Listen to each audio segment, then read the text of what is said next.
एक बार एक कॉलेज में चार दोस्त पढ़ते थे। चारों एक ही क्लास में थे, इसलिए इनके बीच की दोस्ती काफी गहरी थी। एक दिन कॉलेज में अनाउंसमेंट की गई कि कुछ दिन बाद आपका एग्जाम लिया जाएगा। लेकिन ये चारों दोस्त भूल गए और एग्जाम की एक रात पहले ये चारों दोस्त पार्टी के लिए बाहर चले गए।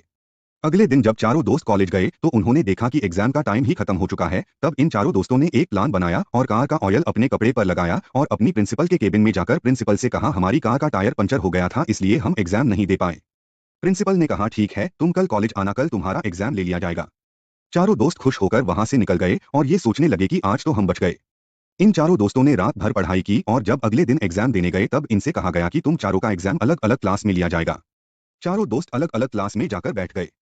लेकिन जब इनके हाथ में क्वेश्चन पेपर आया तब इनकी आंखें खुली की खुली रह गई, क्योंकि क्वेश्चन पेपर में सिर्फ एक सवाल लिखा था कि कार का कौन सा टायर पंचर हुआ था। चारों दोस्त हैरान हो गए, तब उनको अपनी गलती का एहसास हुआ। सीख, हमें कभी झूठ नहीं बोलना चाहिए, क्योंकि अगर आप जिससे झूठ बोल रहे हो और उसको आपके झूठ के बारे में पता है तो आप सिर्फ उसकी नजरों में ही नहीं बल्कि अपनी नजरों में भी बुरे और छोटे बन जाओगे।